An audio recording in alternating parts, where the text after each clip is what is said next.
nuestro tema y vamos a introducirnos orando. Señor, gracias por este tiempo maravilloso que nos regalas en ti. Conocemos que tú eres Dios y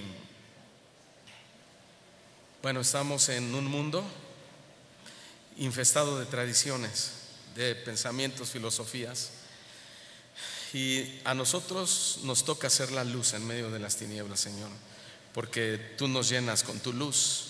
Y hoy vamos a aprender acerca de esta tradición tan violenta, agresiva hacia tu palabra, hacia tu voluntad, y estamos aquí para aprender, Señor, abriendo nuestro corazón. Así que nos disponemos a oír tu palabra, recibiremos tu consejo, Señor, y en estos días que nos vamos a enfrentar a profesores, amigos, a vecinos, actividades relacionadas al Día de Muertos y Halloween, queremos tener tu palabra en nuestros labios, en nuestra boca, y queremos hablar con denuedo y con autoridad, Señor, no discutiendo, no peleando, simplemente siendo la iglesia que es sostén y baluarte de la verdad. Gracias te damos en el nombre de Jesús, amén. Bien, voy a introducirme con un poco el trasfondo, cómo surge la tradición del Día de Muertos. Traigo muchas notas y voy a tratar de acabar. Esta tradición viene desde Egipto o los egipcios. Egipto se ha considerado como la nación con mayor historia y la más antigua, siempre. Ellos tenían varias creencias acerca de la muerte y de los muertos. Entre ellas estaba la de la reencarnación y la de que cuando alguien moría viajaba al más allá. Pero para poder llegar el muerto a su destino y descansar por toda la eternidad, hacían una serie de ritos dedicados a los muertos. Les hacían cultos, los embalsamaban para su perfecta conservación. Sobre todo se daba en el liderazgo, digamos, los faraones, ¿verdad? Personas de rango. Les llevaban regalos de oro, piedras preciosas, para que se las llevaran a sus dioses, al más allá.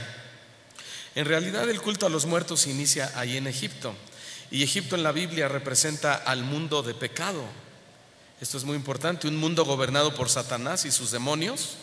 Así que el culto a los muertos tiene su lanzamiento justamente ahí en Satanás, a través de Satanás, quien hoy sabemos es el príncipe de este mundo.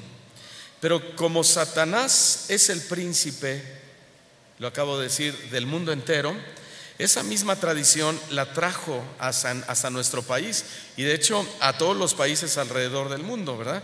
A cada uno con su respectiva o su respectivo toque nacional, por así decirlo.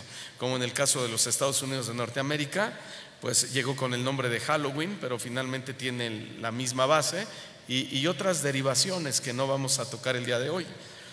Esta tradición mexicana, ya que llega a México por medio de Satanás y sus engaños, también donde nosotros logramos encontrar los registros más antiguos es en nuestros pasados, específicamente hablando dentro de las costumbres aztecas.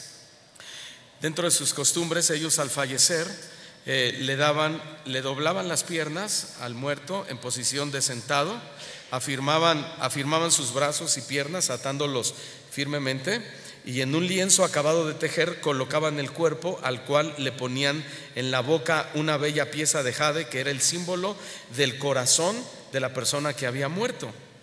Se supone que esa persona, ese muerto, tendría que dejar esa hermosa pieza de jade a los dioses en su camino a Mictlán, que era Mictlán la residencia de los muertos, según la tradición. Los aztecas creían ser inmortales y la muerte no era más que una forma nueva de vida. En el mundo azteca del más allá había 13 cielos y 9 infiernos. Bueno, la Biblia habla del tercer cielo, ¿verdad? No habla de 9 infiernos, sino del infierno. Y cada persona que moría iba a dar aún más allá de acuerdo con la ocupación que hubiera tenido aquí en vida o cómo hubiera sido aquí en vida. Ellos preparaban, los aztecas, un altar en forma de pirámide, el cual era cubierto con papel teñido de diferentes colores. En la primera parte de ese altar en forma de pirámide colocaban una imagen del difunto. En el segundo nivel ponían comida, ponían flores y velas acompañadas también con un incensario. El tercer nivel lo decoraban con velas y flores en el piso, haciendo un caminito de follaje para poder llegar hasta el más allá.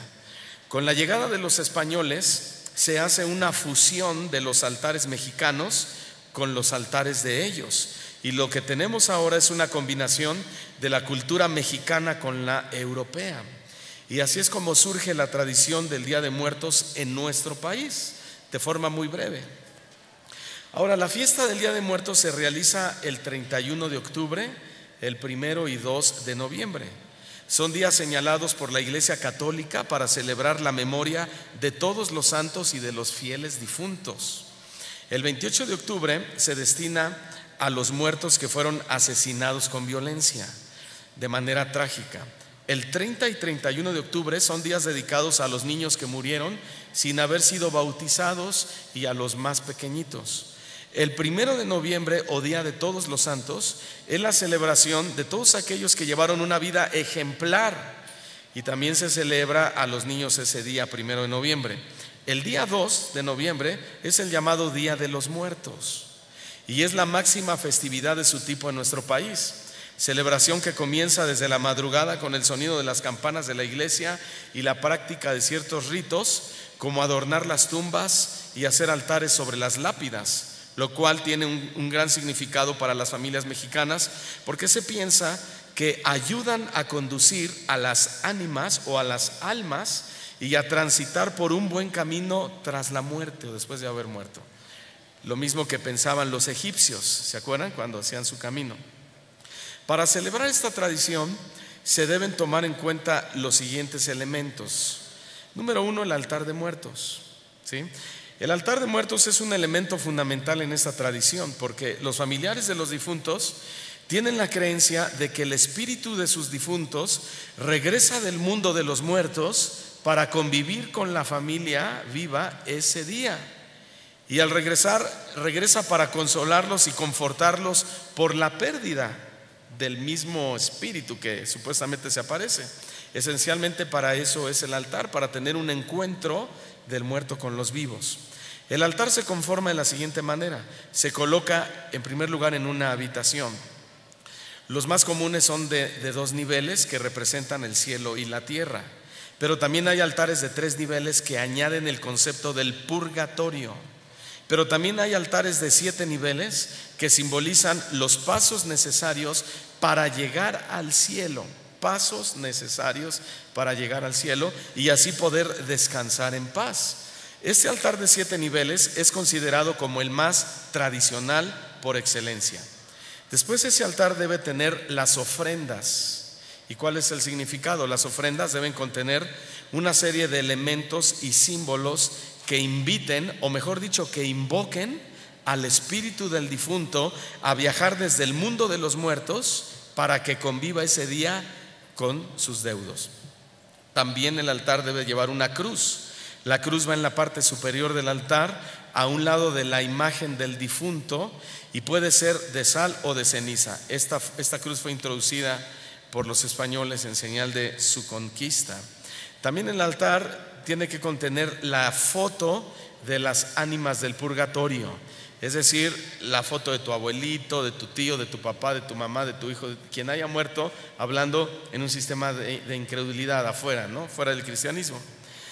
Y esta foto se coloca para que en caso de que tu abuelito, digámoslo así, se encuentre en el purgatorio, se facilite su salida por medio del altar que tú le estás poniendo, ¿sí?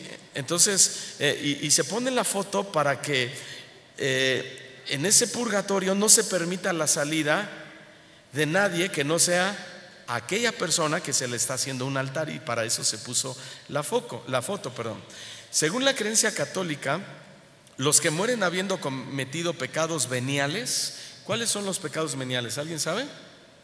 El pecado venial son los sin confesar, o sea, que no iban con el cura y se confesaban. Oiga, padrecito, fíjese que yo soy esto, yo soy aquello y esto, y engañé a mi mujer y otra. No, entonces decían, yo para qué voy. Entonces esos son pecados veniales, sin confesarse. y estos deben expiar sus propias culpas en el purgatorio. O sea, de nada sirve que les hagan un altar, porque nunca confesaron sus pecados. También tiene que contener el altar algo que le llaman copal o incienso. ¿Qué función tenía el incienso? Santificar el ambiente o purificarlo, porque se supone que se va a aparecer un santo, ¿no? Un difunto. También tiene que contener papel picado. Es considerado como una representación de la alegría del Día de Muertos y también del Día del Viento. También se ponen veladoras y velas, y se consideran como una luz que guía en este mundo para que puedan llegar a Dios. Las velas, bueno, la Biblia dice que Jesús dijo: yo soy la luz del mundo, ¿verdad? También ponen agua, un vaso con agua que refleja la pureza del alma. Un vaso de agua sirve para que el espíritu mitigue su sed después del viaje desde el mundo de los muertos. También se puede colocar junto al vaso con agua un jabón, una toalla y un espejo para el aseo personal de los muertos. También se colocan flores. Son el decoro usual de los altares y en el sepulcro. La flor, ¿cuál flor? ¿Qué culpa tienen, verdad? ¿No? La flor de cempasúchil, hermano, es la flor que por su aroma, por eso es elegida esa flor, que por su aroma sirve de guía a los espíritus en este mundo. También ponen calaveras. Las calaveras son distribuidas en todo el altar y pueden ser de azúcar, barro o yeso.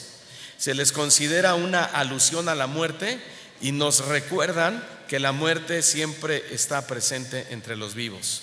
También se les pone comida, el alimento tradicional que le gustaba al difunto, ¿sí? El que era del agrado de ellos. ¿Se pone para qué? Para que el alma que visita a los vivos lo disfrute. O sea, molito verde, me encanta el molito verde, pero nunca me va a llevar molito verde, porque vamos a ver en la escritura que los muertos nada saben, nada oyen, están más muertos que un muerto, ¿verdad? Entonces, pero les llevan su molito verde, un pozolito, tamalitos, champurrado, churros del moro, etcétera, etcétera, etcétera, para que disfruten lo que les gustaba en vida. También les ponen pan, ¿sí? Les ponen pan. El pan es una representación, ¿sabe de qué? Muchas gracias. Pero no está en forma de calaverita, ¿verdad? No, soy cristiano. Bueno. El pan, hermanos, el pan es una representación, fíjense bien, de la Eucaristía. ¿Qué es esto? O sea, del cuerpo de Cristo, el pan de muertos. Y fue agregado por los evangelizadores españoles. Puede ser en forma de muertito, adornado con formas de huesos en alusión a la cruz, espolvoreado con azúcar y hecho con anís. Entonces, vean qué contradicción tan grande. El pan de muerto hace alusión al cuerpo de Cristo, pero Cristo no está muerto. ¿Cuántos sabían eso? Cosa muy diferente, que Él resucitó de entre los muertos y vive para siempre. Entonces no hay algo que encaje realmente con esa tradición fundamentada en la religión católica cristiana, que también es considerada como cristiana. Bueno, también se le ponen bebidas alcohólicas. Son bebidas del gusto del difunto, denominadas trago, generalmente caballitos de tequila, pulque o mezcal. Y también se ponen en el altar objetos personales. Se colocan igualmente artículos pertenecientes en vida a los difuntos, con la finalidad de que el espíritu pueda recordar los momentos de su vida. En el caso de los niños, se emplean sus juguetes preferidos. Déjenme hacer un paréntesis. Escuchaba a un pastor que testificaba que fue a visitar a un amigo de él a su casa, que lo invitó a comer, y dentro de la comida le dijo: ven, quiero mostrarte la habitación de mi hijo que murió hace 20 años. Un adolescente que había muerto trágicamente en un accidente hace 20 años. Lo llevó y la sorpresa fue que cuando abre la puerta estaba idéntico como lo dejó el joven 20 años después. Un tenis por acá, otro tenis por allá. La cama no estaba arreglada, incluso todavía conservaba la figura del muchacho cuando se paró, y aunque llega una ama de casa y una persona a ayudarles, tiene la indicación de que solamente sacuda alrededor de los artículos, pero que no mueva absolutamente nada. Un cristiano. Entendemos el dolor, ¿verdad? A veces es fácil opinar cuando no estamos viviendo el dolor de la persona y decir: mira esto, mira lo otro, anímate. Y es correcto hacerlo, pero a veces no sentimos el dolor de esa persona, y los cristianos son muy dados a juzgar y a tratar mal esos asuntos, o con poca sabiduría. Bueno, el pastor lo trató de llevar a Cristo. El hombre decía: yo conozco al Señor, sé que esto no es lo correcto, pero déjeme, pastor, déjeme, en su momento yo arreglaré esta situación. Y el pastor se fue y lo dejó, y dice él: no supe si en algún momento él fue sanado en su corazón de esa herida, ¿sí? Pero son heridas, hermanos, que yendo a Cristo pueden ser sanadas, ¿sí? Y el luto no es para toda la vida, dice la Escritura. David se le murió un hijo, y después de pasados algunos días se sacudió, se levantó, se lavó el rostro, y le dijeron: ¿acaso ya no te duele el hijo? No, sí, pero el luto se terminó. La vida tiene que continuar y tenemos que darle una respuesta a Dios. Amén. Hermanos, la tradición del Día de Muertos ha pasado a ser la más importante de la cultura popular mexicana y una de las más conocidas internacionalmente. Escuchen bien, incluso es considerada y protegida por la UNESCO como Patrimonio de la Humanidad, así como lo oyen. ¿Qué es la UNESCO? La UNESCO es un organismo que se dedica a ayudar a los países, a las naciones, a gestionar su desarrollo mediante la preservación de su cultura. La intención de la UNESCO es que cada pueblo pueda modernizarse en el mundo sin perder su propia identidad a través de sus tradiciones. Alguien dijo lo siguiente: la vida del hombre está rodeada por dos grandes murallas: el nacimiento y la muerte. Hay personas que aseguran haber tenido conocimiento de la vida antes de su nacimiento. Eso no es verdad, no lo es. Esto es una vieja filosofía pagana, además conocida como la teoría de la reencarnación, que dicho sea de paso surgió un artículo interesante y feo, y podemos decirlo como satánico, donde un niño de unos 5 o 6 años, algo así, él ha estado hablando de que él se llamaba, no recuerdo el nombre, algo así como Jena, un nombre de mujer. Dijo: yo tuve una vida anterior, apoyando la teoría de la reencarnación, ¿sí? Y mi nombre era Jena, y yo morí en un incendio en Massachusetts, en Estados Unidos, y morí así, asado. Y bueno, y yo fui al cielo, viajé, vi a Dios, y cuando abrí mis ojos nací y me volví a ver en un hospital, naciendo ahora como un niño. Y entonces los estudiosos, los psicólogos, están maravillados porque dicen: existe y es real la teoría de la reencarnación. Entonces la mamá, sorprendida de esto, se va al internet y comienza a buscar si existe una mujer llamada Jena que murió en Massachusetts, no a saber qué fecha, ella solo pregunta esa información, quemada en un incendio, y sorprendentemente resulta que sí. Hay una mujer afroamericana llamada Jena en 1940 y algo o 50 y algo, donde murió quemada en un accidente. Justo lo que el niño de 5 años, que no sabe leer, no sabe escribir, no sabe usar el internet, nada, dio la información. La pregunta es: ¿qué pasó? ¿Quién está detrás de esa información? No olvidemos que la Escritura dice que Satanás es mentiroso y padre de mentira. Él no puede hablar verdad. ¿Sabe por qué no puede? Porque no hay verdad en él, dice la Escritura. Así como Dios es amor y no puede tener un sentimiento de odio hacia ninguna persona, no puede tener un sentimiento de resentimiento, de amargura hacia nadie, porque Dios es amor. Tampoco Satanás puede hablar la verdad en ningún momento, porque no hay verdad en él. Él siempre se va a manejar a través de mentiras, y para ser más convincente, él puede llegar a tomar la verdad, ¿sí?, para mentirnos.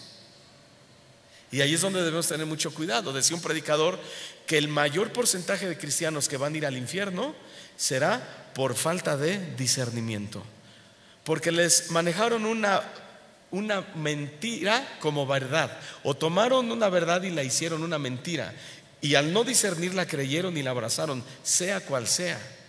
Hablando del Día de los Muertos, hay cristianos que todavía conservan el ombliguito del bebé ahí, y que nadie se les ocurra tocarlo, por favor, porque les mueven el tapete. O las primeras greñitas que le cortaron al bebé, ahí las tienen guardadas. El chupón ya todo podrido y ahí, pero ahí lo tienen. Hay que tener cuidado, hermanos. Solamente hay que tener cuidado. En Cristo tenemos libertad, pero estamos en una libertad dentro de un cerco. ¿Sí? Dios le dijo a Adán y Eva: puedes comer de todo árbol del huerto, menos de ese. A veces los cristianos pensamos mal de Dios y acusamos a Dios y decimos: es que Dios es injusto, Dios es malo, ¿por qué no puedo hacer esto o aquello? No, sí puedes. Sí, y mucha gente dice: ¿por qué si Dios es tan bueno está mandando a las personas al infierno? Es que Dios no manda a nadie al infierno, porque Dios es amor. ¿Me estoy explicando? El problema es que Dios nos pone su ley en nuestras manos.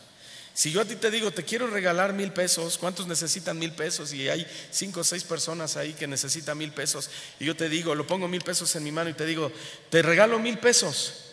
¿Sí? Y tú te quedas sentado en tu lugar, no vas a poder disfrutar del beneficio de los 1,000 pesos, porque para eso tienes que levantarte de tu silla, venir al frente y tomar los 1,000 pesos de la mano y llevártelo. Y así es el amor de Dios. Hay muchas personas que no vienen a Él y toman el amor de Dios. Ellos prefieren el camino de la muerte y se alejan de Dios. Y cuando se alejan de Dios, ellos solos caen al abismo, a la muerte, al infierno, a la perdición eterna. No es que Dios envió al infierno, Dios no envía al infierno a nadie. Dios es amor en sí mismo. Ese es el carácter de Dios, hermanos. Y la tradición del Día de Muertos precisamente produce eso. Ahora, yo espero que en el cristiano no, pero si hay alguno desubicado, ubíquese hoy y lleve el mensaje de la verdad a otros. Ahora, en la actualidad el mayor interés de los hombres radica en la muerte. La mayoría, incluyendo cristianos, deseamos saber qué está sucediendo en el más allá y lo que nos espera, ¿no es cierto? Los investigadores de hoy están muy ocupados entrevistando a aquellas personas que están cerca de la muerte, sobre todo a aquellos que han sido oficialmente declarados muertos y que han sido revividos en los últimos minutos. La información que se ha obtenido es muy interesante, pero también es confusa, es incierta a la vez. La mayoría de las experiencias de estos muertos que supuestamente han regresado del más allá, aunque es sorprendente, está en total contradicción con lo que la Biblia dice acerca de la muerte. Y esta es precisamente la primera reprobación de Dios hacia las tradiciones o la tradición del Día de Muertos. La Biblia nos amonesta a que no busquemos información entre los muertos, sino en Dios. Vayamos al libro del profeta Isaías, si son tan amables, capítulo 8, versículo 19. Este dulce de plano nunca se abrió, hermanos. ¿Tienes uno de los que me lo pasas ahí con alguien, por favor? Gracias.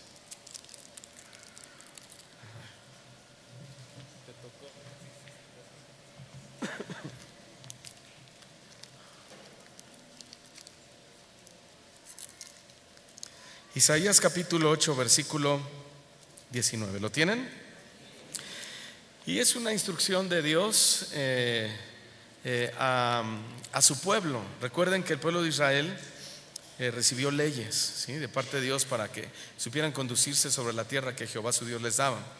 Y esta instrucción es muy importante porque nos muestra el carácter de Dios, que dice así: y si os dijeren, preguntad a los encantadores y a los adivinos que susurran hablando, respóndanles: ¿no consultará el pueblo a su Dios?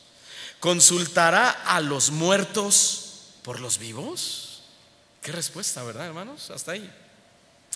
¿Cuánta gente hay que cuando se ven en la tragedia? Esto es una realidad en la vida, las tragedias. Puede ser alguna enfermedad incurable, de algún fracaso en su matrimonio, algún fracaso en su trabajo. No se preguntan a ellos mismos las posibles causas que los llevaron al fracaso.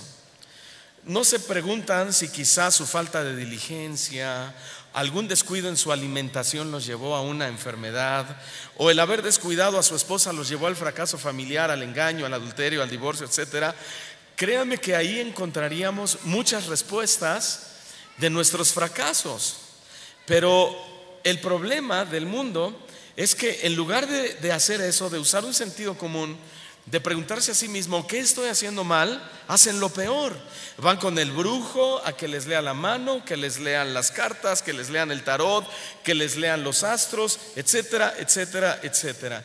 Y tomando las palabras del profeta Isaías, yo les digo, ¿para eso tenemos a un Dios vivo? ¿Consultarán los vivos con los muertos?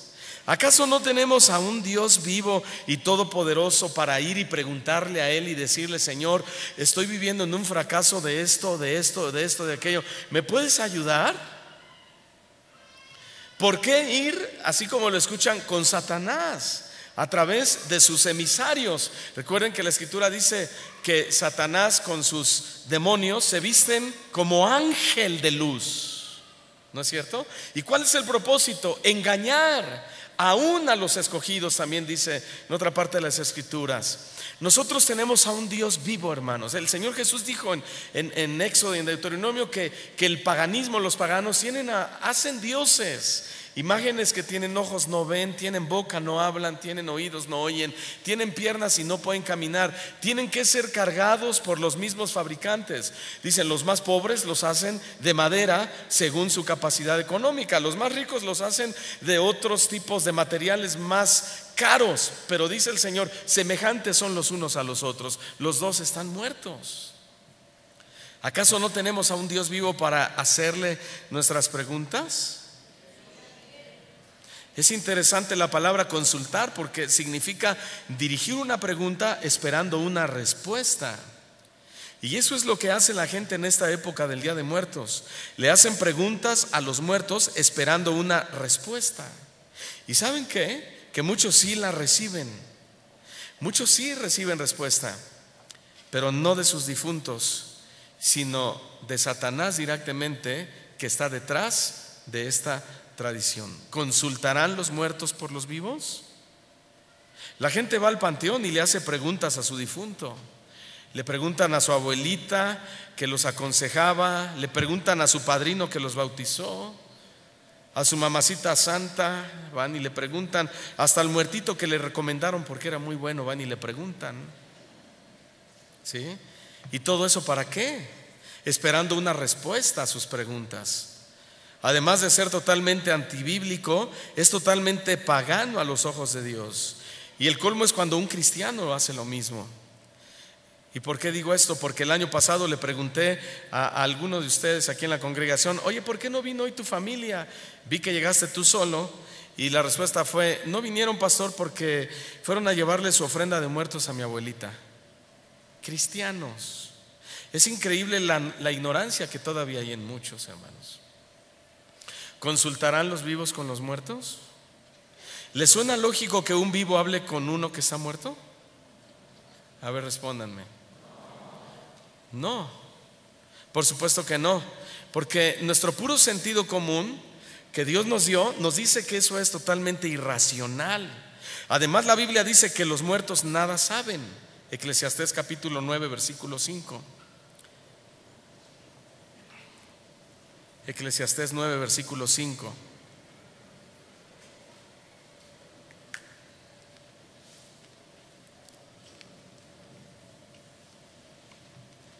¿Ya lo tienen?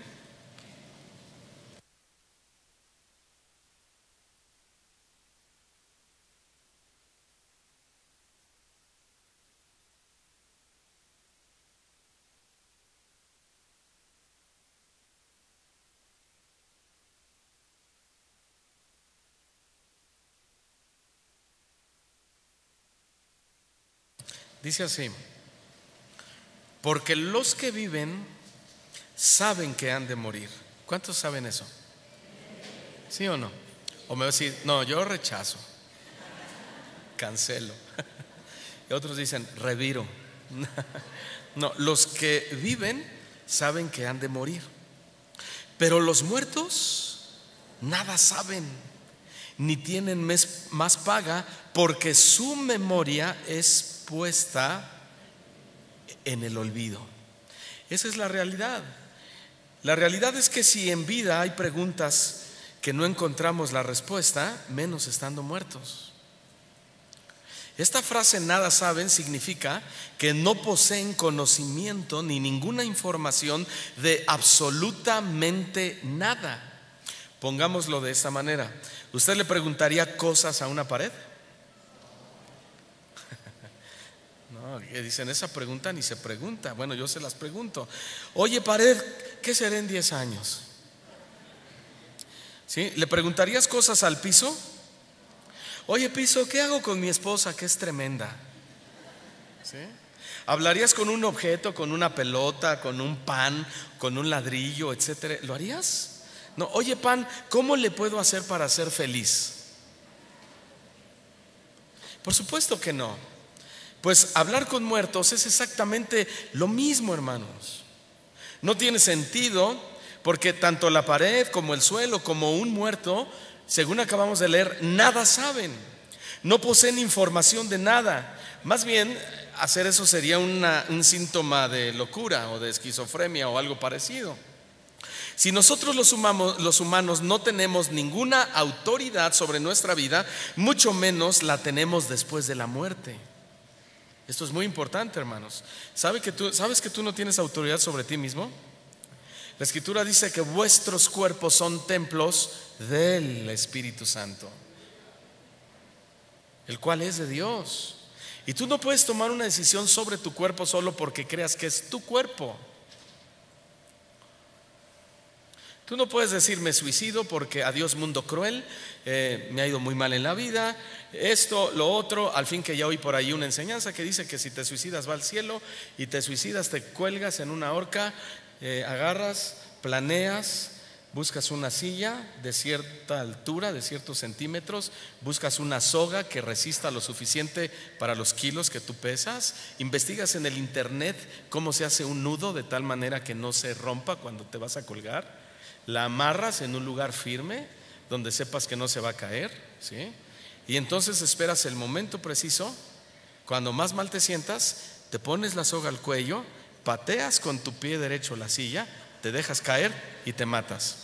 ¿Sabe cómo se llama eso? Conciencia.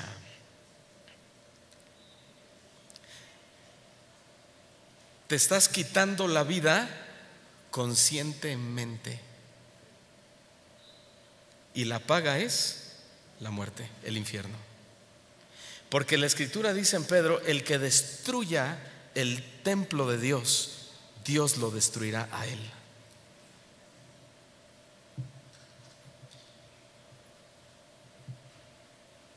Qué tremendo, ¿verdad?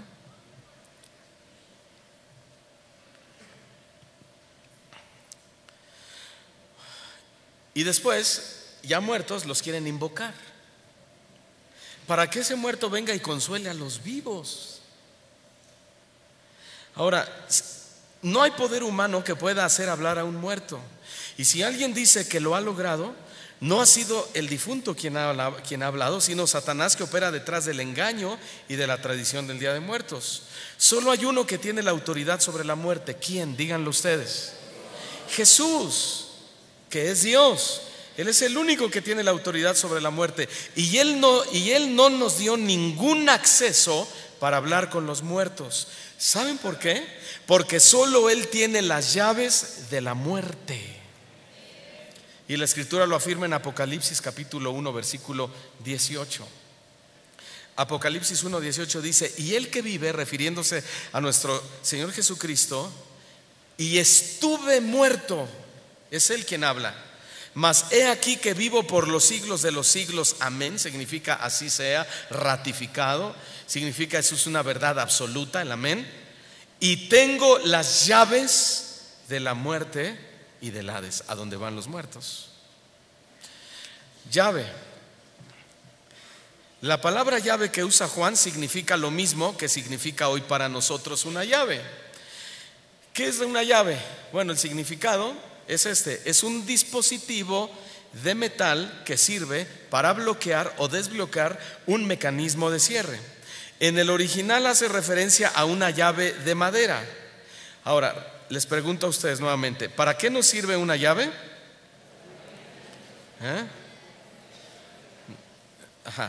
¿Para abrir o para cerrar un dispositivo, una puerta? Y cuando se abre, ¿qué? ¿Entras o sales? ¿Verdad que sí? ¿Vamos bien hasta ahí? De un lugar a otro o de un ambiente a otro. Llamémosle el ambiente de los vivos y el ambiente de los muertos. Por ejemplo, cuando quieres entrar al cuarto de tu hijo, ¿qué haces? Si está cerrada con seguro. Bueno, el cuchillo es el segundo recurso cuando no encuentras la llave. Pero primero hay que ir por la llave. ¿Por qué? Porque la llave es el dispositivo adecuado y diseñado para que entre ahí y podamos desbloquear. Entonces usas la llave, desbloqueas el seguro y entras. Y cuando entras y está tu hijo ahí haciendo lo que tú quieras, se enoja y te reclama y te dice: papá, ¿por qué entras sin tocar? ¿Y qué le vas a decir? O te dice: papá, ¿cómo pudiste entrar si cerré bien? Porque tengo la llave. ¿Sí? Y solo el que tiene la llave puede entrar, a menos que quieras entrar pateando. Y eso es lo que el enemigo quiere hacernos, que no respetemos la autoridad. En este caso la autoridad que es Dios. Y que sepamos que nosotros no podemos consultar o invocar o hablar con un muerto, porque esa autoridad le pertenece únicamente a Dios. Y en la vida hay autoridades y hay disciplina, y en la iglesia hay autoridad y hay disciplina. A veces queremos hacer lo que nos gustaría hacer o lo que queremos hacer y nos damos cuenta y no nos damos cuenta que estamos equivocados, porque toda autoridad ha sido puesta por Dios, ¿no es cierto? Así pasa con Jesús, hablando del que Él tiene la llave de la muerte y el Hades. Él puede entrar y salir del plano de los vivos a los muertos y de los muertos a los vivos. ¿Por qué? Porque Él tiene la llave. Esa llave de madera, que en el original dice, la llave usa un dispositivo de madera, no dice de metal, dice de madera. Esa llave de madera representa su muerte en el madero. Y lo que significa el texto es que solo Cristo, que murió en ese madero y que resucitó, tiene acceso o la llave que controla a vivos y a muertos, nadie más que Él. Nadie tiene acceso al hábitat de los muertos. ¿Usted cree que nuestro difunto podrá saborear un plato de mole? ¿O que una hora de mariachi lo va a alegrar? Se van a alegrar los que están ahí. Y hasta van a escoger sus canciones, el mariachi loco. Y ahora en honor al Juan Gabriel, échate. Y empiezan. Los que se van a gozar son los vivos, los muertos no, hermanos. ¿Ustedes creen que un rezo puede hacer sentir paz al difunto? Ni siquiera escucha nada de eso. Ni siquiera lo escucha. Sus almas y sus espíritus están tan lejos de los vivos que es imposible acceder a ellos. Esa llave la tiene nuestro Señor y Salvador Jesucristo. Él dijo: tengo las llaves de la muerte y del Hades. Yo las tengo. Y esto me habla de soberanía también. Y cuando hablamos de llaves hay cristianos muy aferrados: bendíceme, bendíceme, bendíceme, bendíceme, ahora, y hasta te cuento 3, 1, 2, 3, 1, 2, 3. Y dice el Señor: cálmate, o take it easy, ¿verdad? Yo tengo las llaves. Yo soy soberano, yo sé cuándo, yo sé con quién, yo sé en qué momento.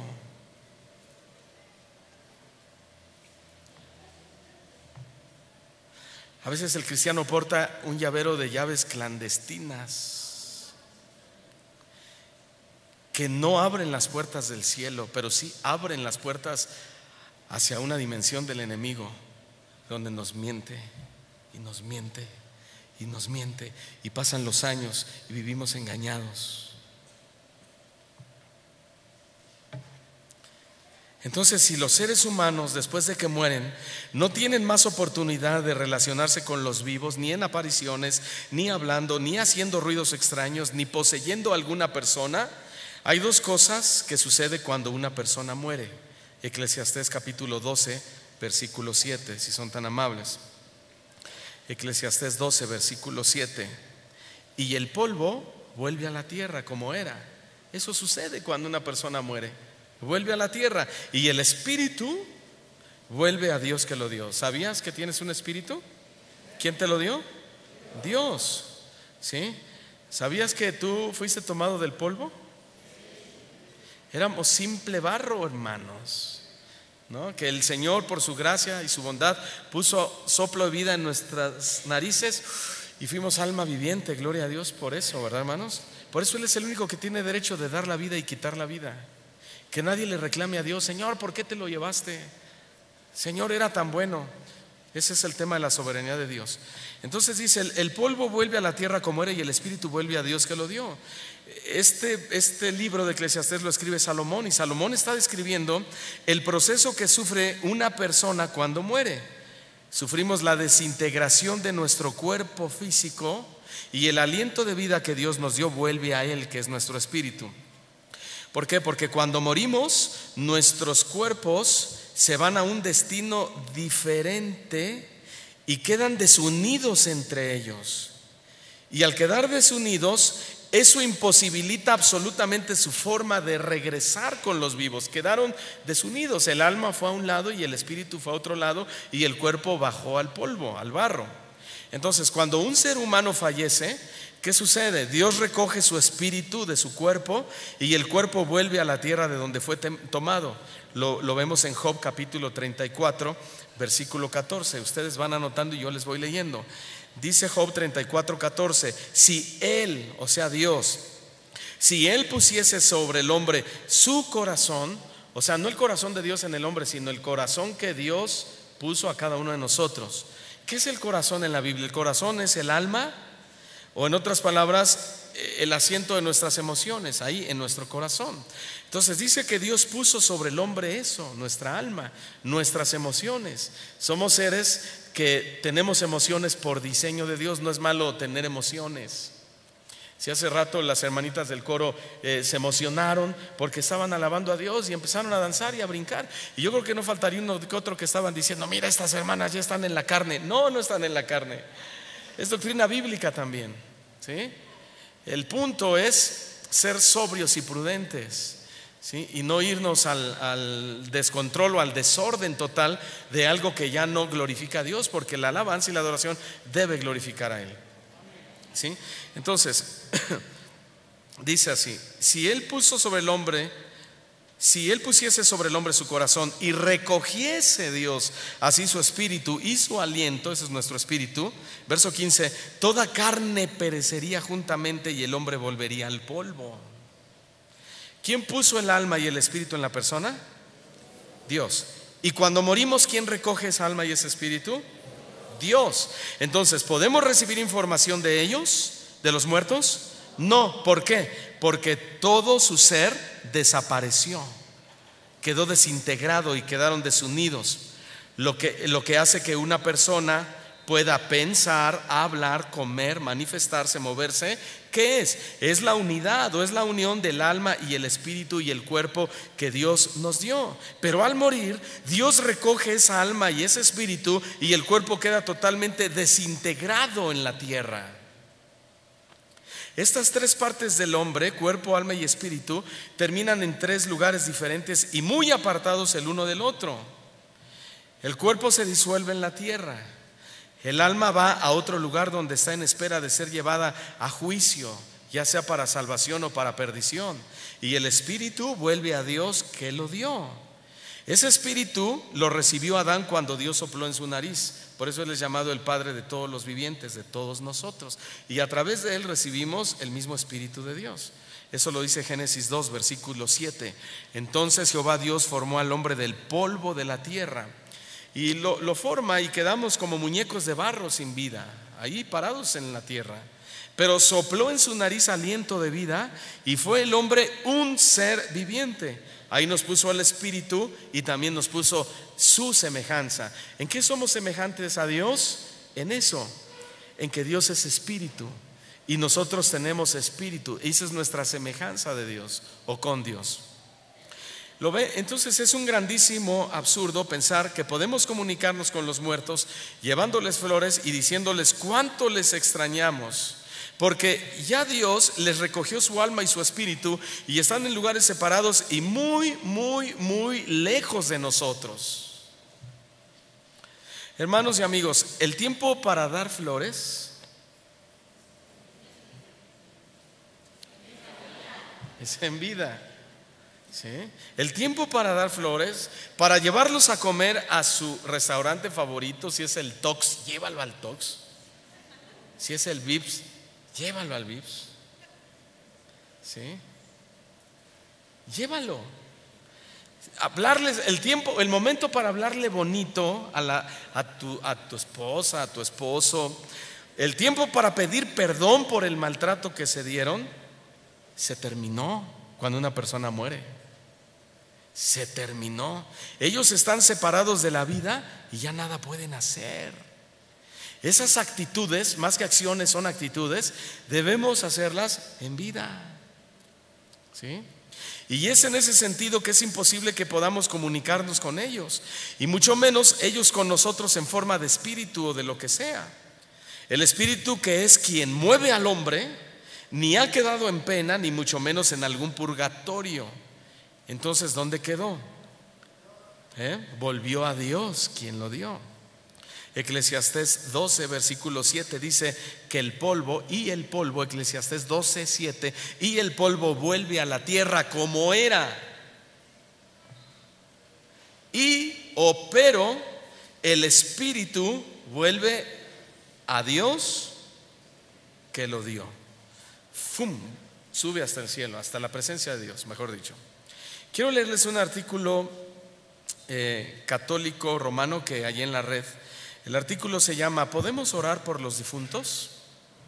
Y dice así, lo expresa un joven apasionado católico: queridos hermanos, les voy a contar un caso que me sucedió hace algún tiempo. Un día se murió un amigo mío que en cuanto a religión no era ni de una ni de otra. Unas veces iba a misa y otras veces iba al culto de los evangélicos. Cuando murió, los cristianos lo velaron con muchos cantos y alabanzas, y al día siguiente lo llevaron al cementerio. Pero como era amigo mío, quise ir al cementerio a orar por él. Una vez allá le pregunté al pastor si me dejaba hacerle un rezo y me contestó: el difunto era oveja de nuestro rebaño y nosotros no le rezamos a los muertos porque a estas alturas de nada le sirven las oraciones. Total que no me permitieron rezarle y tuve que contentarme con orar en silencio. Dice este joven: ¿qué dice la doctrina católica acerca de esto? Los católicos reconocemos que la Biblia dice en Hebreos 9:27 que después de la muerte viene el juicio. También reconocemos lo que la Biblia dice en 2 de Corintios 5:10, que después de la muerte viene un juicio particular donde cada uno recibirá conforme a lo que hizo durante su vida mortal. Pero también reconocemos, y es doctrina católica, que en el juicio final se destinará a cada persona a una de estas tres opciones: cielo o purgatorio o infierno. La doctrina católica dice que las personas que en vida hayan aceptado y correspondido al ofrecimiento de salvación que Dios nos hace y se hayan convertido a Dios y que al morir se encuentren libres de todo pecado, se salvan. Pregunta, yo les hago una pregunta: ¿puede alguna persona morir libre de pecado? Si ni siquiera cuando venga Cristo y nos arrebate, seremos arrebatados en un estado de pureza o santidad. Para eso dice que nuestro cuerpo se va a transformar en las nubes, ¿sí? Y vamos a adquirir un cuerpo glorificado como el de Cristo, porque el cielo no hereda, carne y sangre, y mucho menos pecado. ¿Sí? El Señor no concilia con el pecado, por eso seremos transformados. Por eso es que una persona no puede morir libre de pecado. Todos somos pecadores desde que nacemos. Eso es el pecado original. Y para respaldar su doctrina, ellos citan Mateo 5:8, que dice: bienaventurados los limpios de corazón, porque ellos verán a Dios. Y a eso se refieren cuando dicen: sí hay limpios en la tierra, sí hay gente sin pecado que cuando muera va a ir directa al cielo. ¿Sí? Aquí hay un error de interpretación grave y enorme, porque cuando Jesús dijo bienaventurados los de limpio corazón, no hablaba de personas que iban a morir libres de pecado, sino de personas que no mezclaron su fe con falsas doctrinas ni falsas tradiciones. Esos son los de limpio corazón. Y lo vemos en el Salmo capítulo 24, versículo 3, que dice así el salmista: ¿quién subirá al monte de Jehová? ¿Quién? ¿Quién puede llegar al monte de Jehová? ¿Quién estará en su lugar santo? Versículo 4: el limpio de manos y puro de corazón. ¿Quién es el limpio de manos y puro de corazón? El que no ha elevado su alma a cosas vanas. Ahí está. No es el que nunca pecó, sino el que no, ¿cómo dijimos? No concilió. ¿Qué comunión tiene la luz con las tinieblas? O la copa de Dios con la copa de Belial. Es eso. Esos son los limpios de corazón, los que están luchando constantemente, resistiendo. Dicho sea de paso, el próximo domingo voy a hablar de la guerra espiritual. Muy importante este tema, porque veo que tenemos muchas personas nuevas en la congregación y tenemos que recordar algunos temas importantes. ¿Sí? Y vamos a ver la verdad sobre la guerra espiritual, la verdad bíblica de cómo hacer guerra espiritual. Entonces, dice que el limpio de corazón es el que ha elevado su alma a cosas vanas, el que no ha elevado su alma a cosas vanas. Y aquí entran todas las tradiciones y costumbres del mundo, como el Halloween y el Día de Muertos. Porque hoy tenemos una gran variedad de cristianismo. Decía el pastor Chivo Olivares: cristianismo a la carta, ¿verdad? Al gusto del cliente. ¿Sí? Entonces hay ya cristianos que les gusta el Halloween y lo celebran, porque es un cristianismo al gusto del cliente, pero no es un cristianismo bíblico, lo cual es muy grave, porque al final en aquel día muchos le dirán esto, y yo les diré: no, ni siquiera los conozco, porque su doctrina no concilió con mi doctrina.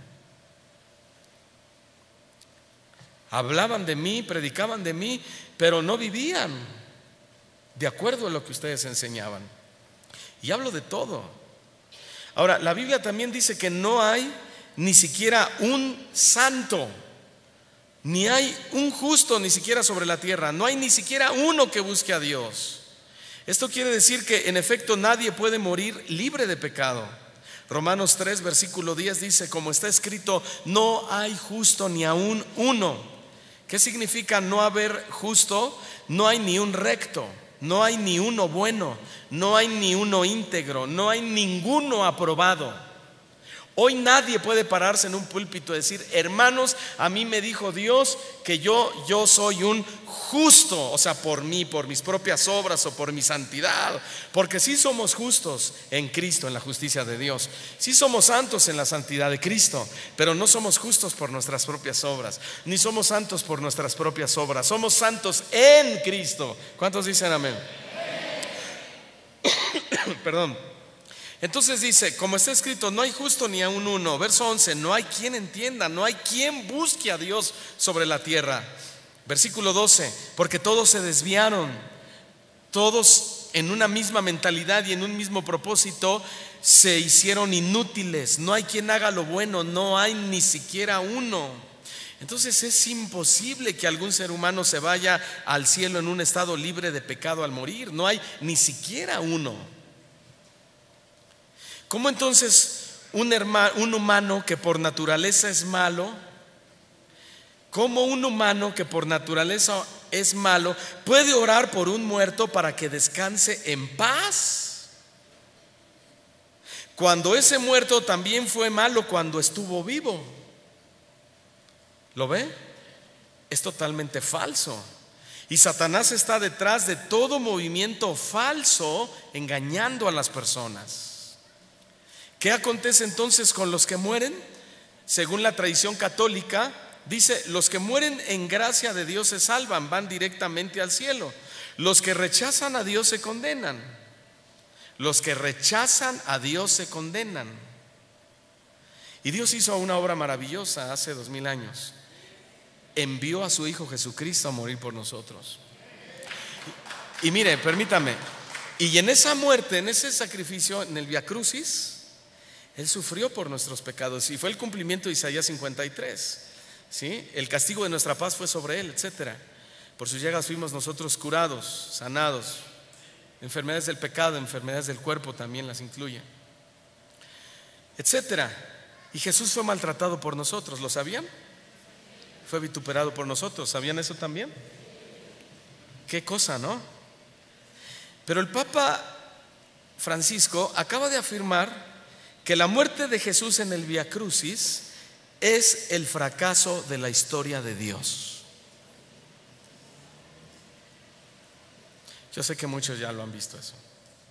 Dice: yo cuando voy a algún país, yo porto dos cosas. Aquí, un rosario, y de este lado esto, una cartera, y la extiende, donde en esa cartera se muestra el Vía Crucis de nuestro Señor, o la obra resumida de Cristo hasta que va a la cruz. Dice: a esto yo le llamo el fracaso de la historia de Dios. ¿A qué se está refiriendo? A que Dios envía a su Hijo y resultan que lo asesina la gente. ¿Y sabes que esa fue la victoria aparente que Satanás creyó en ese momento? Él creyó que había vencido a Jesús cuando le llevó a la cruz.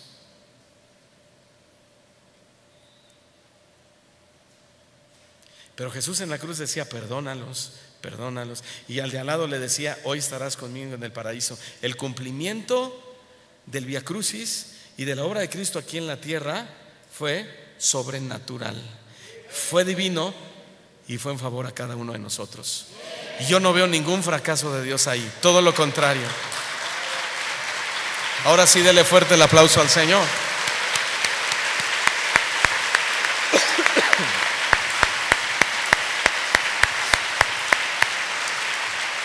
Ahora, ¿cuál será el destino final del Papa con estas declaraciones?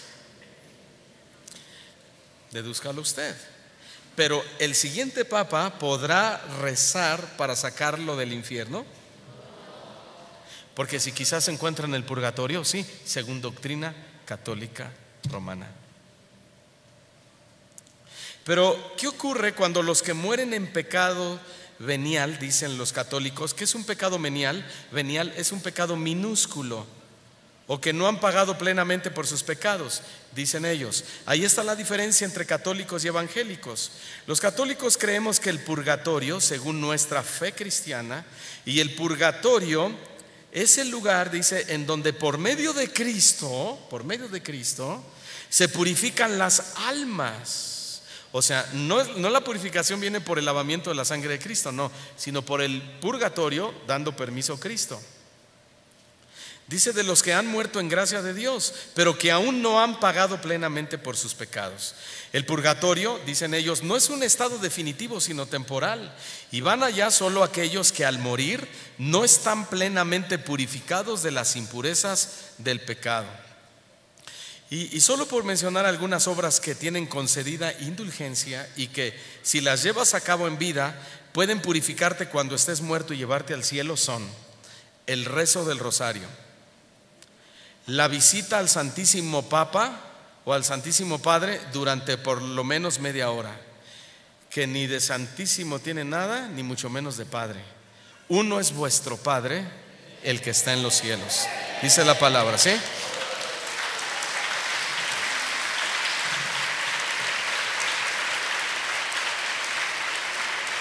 Otra obra que les da concedida indulgencia y que puede purificarlos estando en el purgatorio a los muertos es recibir con devoción la bendición del Papa, aunque sea solo por la radio. Visitar el cementerio orando por los difuntos del 1 al 8 de noviembre, ni un día antes ni un día después. Asistir a la adoración de la cruz el Viernes Santo. La oración a Jesús crucificado los viernes de Cuaresma. Y rezar públicamente en la fiesta del Sagrado Corazón. Bueno, estas son solo algunas de las obras indulgentes que te pueden purificar estando muerto, e incluso si estás en el infierno, sacarte y llevarte al cielo. Ahora bien, dice la Iglesia Católica, según los cristianos, no hay purgatorio porque no figura en la Biblia. Según los cristianos. Nada más porque no está en la Biblia no creen en el purgatorio. Somos bien malísima onda, ¿verdad? Pero yo pregunto, ¿debemos los cristianos o los creyentes creer o practicar tradiciones que agreden violentamente a las verdades fundamentales de la Biblia? ¿Debemos? ¿Todos? No, por supuesto que no. Y el Día de Muertos y Halloween son precisamente dos de esas tradiciones que agreden violentamente la voluntad de Dios. Violentamente. Para empezar, porque Él es un Dios vivo y es un Dios de vivos, no es un Dios de muertos. ¿Sí? Empezando por ahí.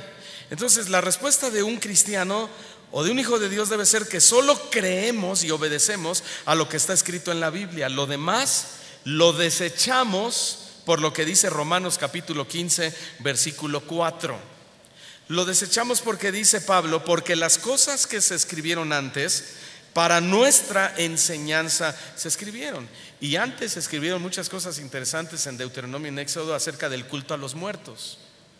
Y todo eso se escribió para nuestra enseñanza, a fin de que por la paciencia y la consolación de las Escrituras tengamos esperanza.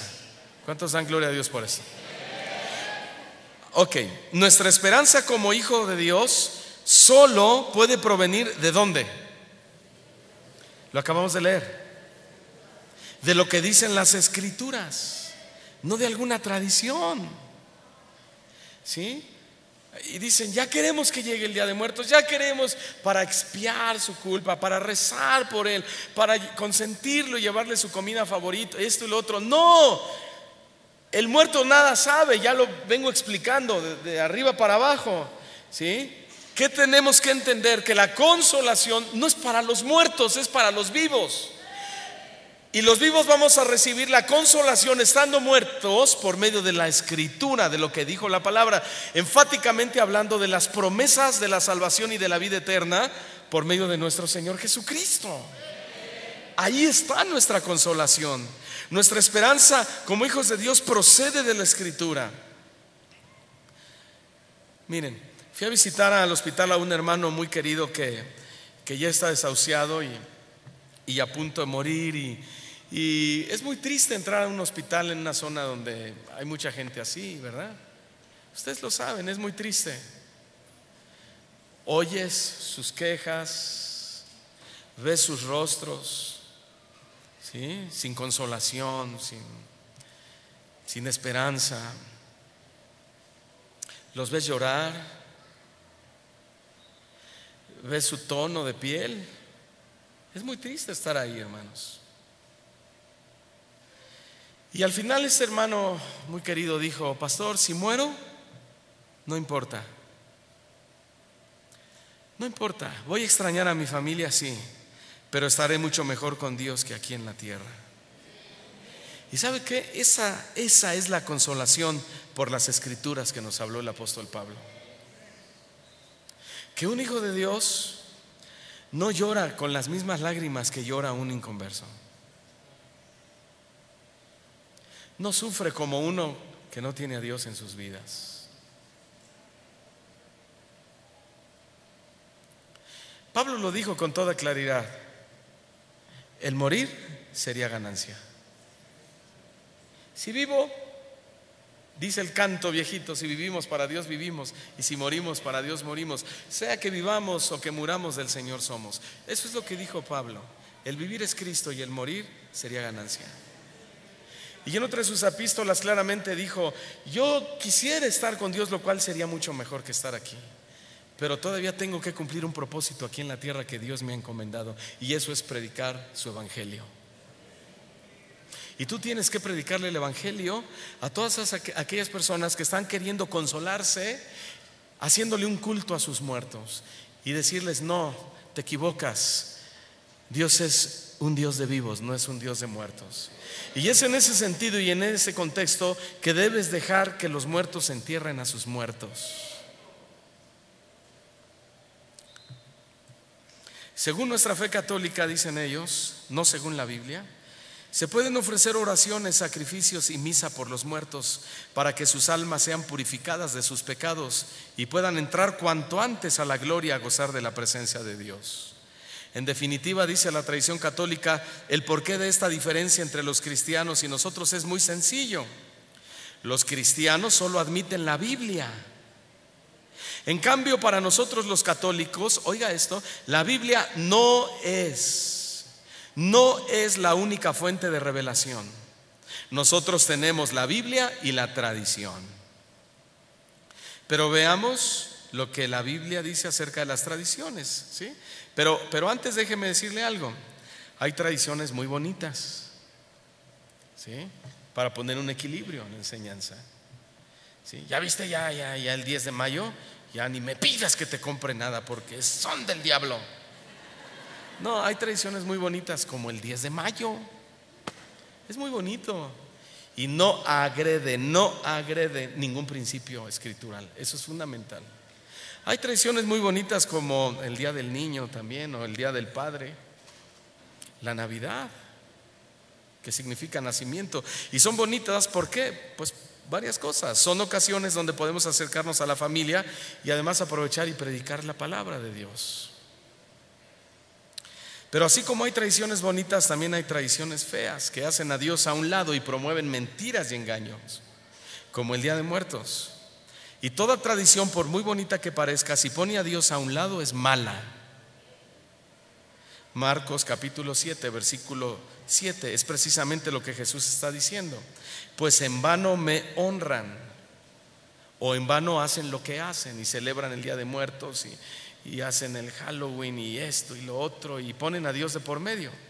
En vano me honran enseñando como doctrinas mandamientos que son de hombres, porque dejando el mandamiento de Dios, lo fundamental de Dios, la palabra de Dios, os aferráis a la tradición de los hombres.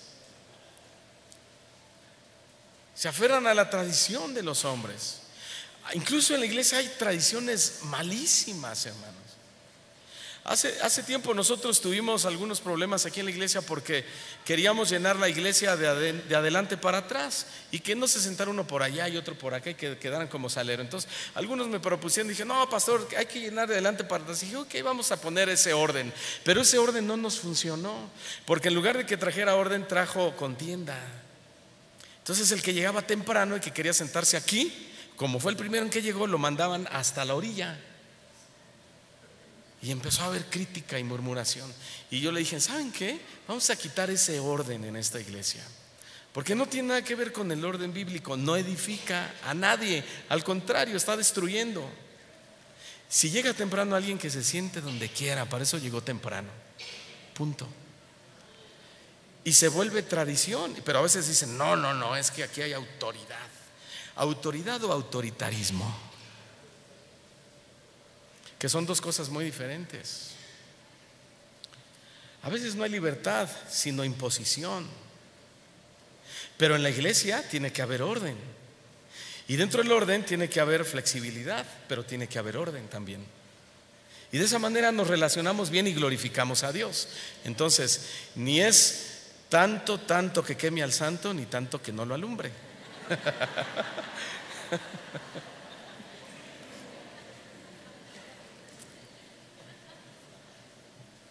¿Cuántos queremos honrar a Dios?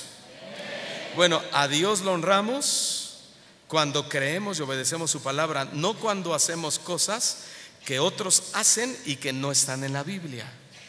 Y el culto a los muertos es eso. La gente cree que está honrando a Dios, pero en realidad lo están deshonrando. ¿Por qué? Porque deshonrar a Dios es llevarle comida a un muerto y no hacer nada por los necesitados que están vivos. Deshonrar a Dios es llevarle flores a un muerto y no llevárselas a tu esposa en vida en lugar de tratarla mal. Deshonrar a Dios es orarle a un muerto y no orar por las necesidades de los vivos. Eso es honrar en vano a Dios. En el lenguaje del Antiguo Testamento, la frase "en vano me honran" tiene un sentido impactante. Es dar mal uso en nombre de Dios. Jesús está diciendo que toda tradición que se haga en el nombre de Dios, sin estar debidamente amparada por las Escrituras, es vana. Es vana. Escuchen lo que la tradición católica romana afirma: si una verdad se ha creído en forma sostenida e ininterrumpida desde Jesucristo hasta nuestros días, es fundamento de fe, ya que el pueblo de Dios en su totalidad no puede equivocarse. O sea, democracia, ¿no? Si todos dicen estoy de acuerdo, entonces es fe católica. No podemos estar equivocarnos porque somos mayoría. Eso es lo que están diciendo, ¿sí? Es el mismo, dicen ellos, además es el mismo caso de la asunción de la Virgen a los cielos, que dicen que si bien no está en la Biblia, la tradición cristiana la ha creído y celebrado desde los primeros tiempos, por la que se convierte también en un fundamento de fe. Hermanos, creer que los muertos hayan sido buenos o malos, siguen teniendo una conciencia y sentimientos por el cual pueden sentir el dolor de las llamas del fuego del infierno, o el gozo de la gloria del cielo, o el tormento del purgatorio, y que por esto tienen nociones de todo lo que pasa en el planeta Tierra, son solo algunas de las enseñanzas fundamentales del espiritismo. Y el espiritismo está metido en muchas iglesias cristianas también. ¿Y saben en qué tema? En el tema de la guerra espiritual, que lo vamos a ver a partir de 8 días. ¿Sí? La tradición del Día de Muertos enseña que los espíritus de los muertos están conscientes y por eso pueden venir a la hora que los invoquen los vivos. Pero vamos a ver algunos textos de la Biblia que refutan esta creencia. Hebreos 9:27, usted apunta y yo se lo leo. Hebreos 9:27. Y de la manera que está establecido para los hombres. Digan todos, está establecido. ¿Para quién? Para nosotros, para los hombres. ¿Qué está establecido?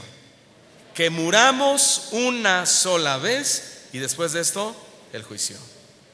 Estar establecido significa dos cosas: algo que no se puede cambiar y anulación.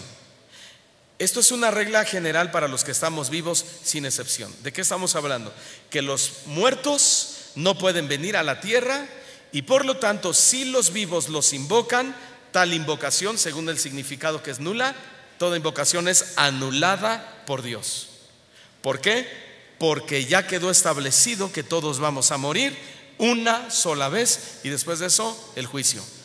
Nuestros 3 cuerpos se desintegran y se van a lugares diferentes. Ahora, aún Jesucristo fue hombre y solamente podía morir una sola vez. ¿Por qué? Porque así ha sido establecido para los hombres, que mueran una sola vez, y Jesucristo fue hombre.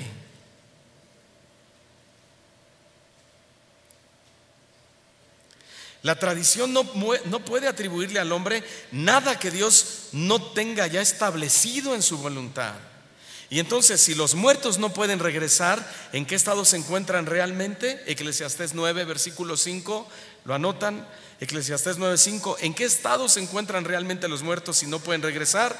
Dice: porque los que viven saben que han de morir, pero los muertos nada saben. ¿Cuántos saben? Nada saben. ¿Cuántos saben? Y si tú le dices: oye, muerto, ¿cuánto es 1 más 1? Y te dice 2, no te contestó el muerto, te contestó un espíritu de engaño. Porque los muertos nada saben, ni eso saben.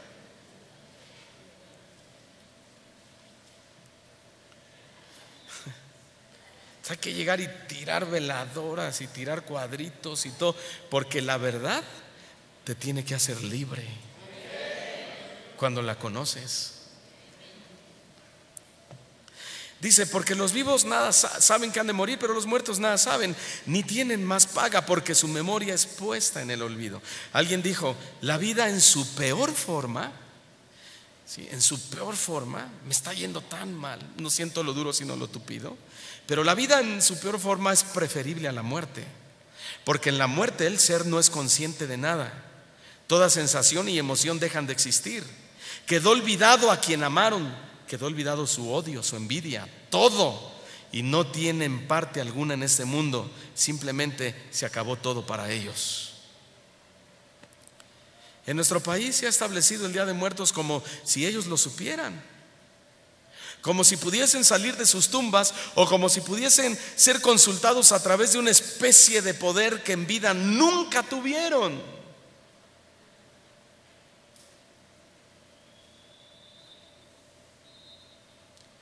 En Deuteronomio 18:10 dice: porque esto es abominación. ¿Qué es abominación? El verso 10 dice que no haya entre nosotros quien haga pasar a su hijo por el fuego, etcétera. No haya encantador, adivinos, ni magos, ni quien consulte a los muertos, porque es abominación para con Jehová cualquiera que hace estas cosas. Y por estas abominaciones Jehová tu Dios echa a estas naciones de delante de ti. Perfecto, versículo 13, serás delante de Jehová tu Dios. Perfecto no significa sin pecado y sin errores, significa irreprensible. Que no haya un dedo que te señale y que te diga: hey, tú eras cristiano, ibas a la congregación, pero bien que te veíamos que ibas a la tumba con tus flores, con su música, con tu pancito, a hacerle una ofrenda a un altar. Llámese cual sea. O te vi que sacaste a tus niños a pedirles calaverita. Sí, ay, es que mi niño tiene ganas. Mira, ahí donde nosotros vivimos, salen todos los chavitos. Pero ya nosotros ya tenemos nuestra estrategia, ¿verdad? Nos vamos desde temprano y llegamos lo más noche que podamos. Y me los llevo al McDonald's o al parque, a donde sea, ¿sí? Y les enseñamos, retomamos el tema. Y la Miss le bajo un punto, pues si quiere bájele 3, pero no voy a vestir de bruja, ni de Gasparín, ni de zombie a mi chavo, ¿sí? No participamos de esas cosas porque violentan los principios de vida que se encuentran en la voluntad santa y perfecta de Dios, y que para Dios eso es blasfemo, como lo acabamos de leer. Ya di el consejo, ya no me hagan fila. Pastor, ¿qué le digo a la Miss? Ya le dije, ¿sale? Abominación en griego es toeva. Deme 5 minutos y termino, ¿sí, hermanos? ¿Sí? Abominación en griego es toeva, que significa, ¿sabes lo que significa algo abominable? Sí, asquerosidad de idolatría. Así que consultar a los muertos rebasó la barrera del paganismo y Dios la calificó como una asquerosidad.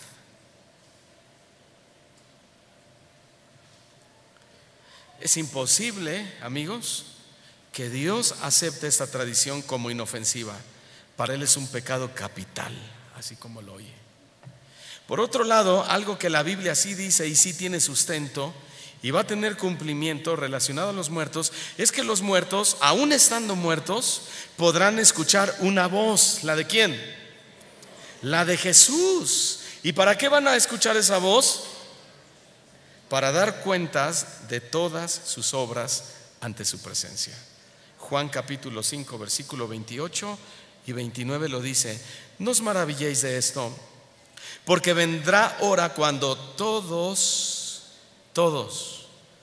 los que están en los sepulcros oirán su voz, y los que hicieron lo bueno saldrán de sus tumbas a resurrección de vida. No se refiere que obras buenas te dan la vida eterna, sino fe en Jesucristo. Los que hicieron lo bueno. Maestro bueno, le dijeron a Jesús, ¿sí? Y Jesús dijo: no me llames bueno, porque para él, para ese joven, Jesús no era considerado la prioridad. Por eso Jesús dijo: solo hay uno bueno en el cielo. ¿Ok? Entonces, porque vamos a salir a dar nuestras cuentas a Dios. Verso 29: y los que hicieron lo bueno saldrán a resurrección de vida, mas los que hicieron lo malo, los que negaron, rechazaron la fe en Jesucristo, van a resucitar también, pero a resurrección de condenación. Hacer lo bueno, ¿qué significa? Hacer lo bueno es creer en el Hijo, mientras que hacer lo malo significa rechazar al Hijo. En esencia, las obras de las que daremos cuenta son las evidencias de un hijo de Dios o de un incrédulo. Esas son las cuentas que daremos. Hemos comprobado entonces que ningún muerto está por ahora en el cielo ni en el infierno, ni mucho menos en el purgatorio, esperando a que lleguen los días 1 y 2 de noviembre. La Escritura ha afirmado que tanto buenos como malos, pobres y ricos, creyentes y no creyentes, todos seremos levantados cuando se escuche la voz del Señor. Pregunta: ¿Dios condenará a la gente que practicó esta tradición? Sí. Dios nunca va a condenar a alguien de algo que Él no le haya advertido previamente. Y precisamente las Escrituras ya lo venían advirtiendo. Finalmente, el paganismo, la idolatría y cualquier tradición que esté fuera de la Biblia es abominación para Dios y será castigada severamente. Apocalipsis 18:4, y después leo otro versículo y terminamos. Apocalipsis 18:4 dice: y oí otra voz del cielo que decía: salid de ella, pueblo mío, para que no seáis partícipe de sus pecados, ni recibáis parte de sus plagas. Hay lugares inapropiados para un cristiano que no debería estar ahí. Un cristiano no debería estar en un antro.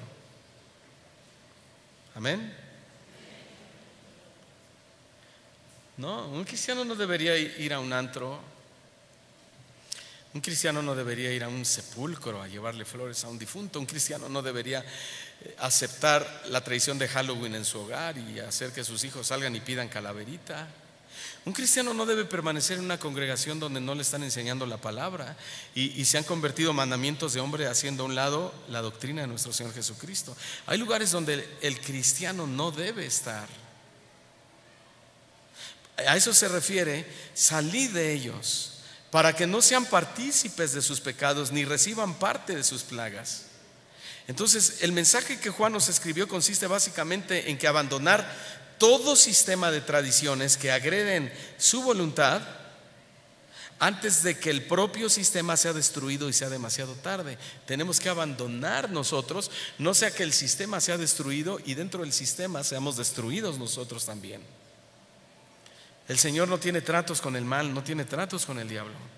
Y vuelvo y repito, y si tú eres un cristiano que porque algún cristiano famoso dijo que no tiene de malo celebrar el Halloween y por eso tú quieres celebrar el Halloween, salte del sistema antes que ese sistema sea destruido juntamente contigo. Y primera de Juan 2 verso 15 dice así: no améis al mundo ni las cosas que están en el mundo, como las tradiciones. Porque si alguno ama al mundo y sus tradiciones, el amor del Padre no puede estar en él. Versículo 17: y el mundo va a pasar, se va a terminar, y junto con él sus tradiciones y todos sus deseos. Pero el que hace la voluntad de Dios, ¿qué? Permanece para siempre. ¿Y dónde vemos o dónde encontramos la voluntad de Dios? En la Biblia, en su palabra. Y la Biblia dice que el cielo y la tierra pasará, pero mi palabra o mis palabras no pasarán, son eternas y son vida. Amén. Démosle un fuerte aplauso a Jesús.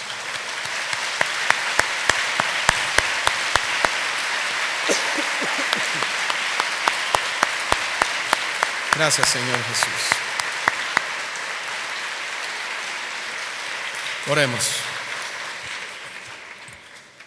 Ore, oh Dios, usted en sus palabras, además de darle gracias al Señor, pídale de su gracia para que esta enseñanza la lleve en sus labios a otras personas. ¿Sí? Esto es lo importante de recibir el alimento, de no guardarlo, sino compartirlo y llevarlo con otros. Y el mundo se está perdiendo, se está cayendo a pedazos, hermanos, y los cristianos tenemos la solución. Solo tenemos que ir y llevarles esa solución que es Cristo. Yo te animo y te exhorto en Cristo a que cuando salgas de este lugar de inmediato empieces a pensar a quién le vas a llevar este mensaje. Y no le vas a dejar el CD, tú se lo vas a dar. Y al final le puedes dar el CD si quieras, pero tú se lo tienes que compartir. Oremos. Gracias, querido Jesús, porque tú eres luz, tú eres vida, tú eres transparencia, eres claridad, tú eres amor, eres virtuoso, eres poderoso, pero también eres exigente para vida. Y tú nos das tus palabras para que a medida que pasan los años vayamos adquiriendo cada vez mayor libertad, porque conoceréis la verdad y la verdad nos hará libres. Y hoy hay muchos que somos libres, pero habrá algunos que no lo son y que no te conocen todavía como nosotros y que hoy vinieron de visita. Señor, libéranos, sálvalos por el poder de tu palabra. Sigan orando ustedes, por favor, cada uno en su lugar, en su espacio. Díganle al Señor: dame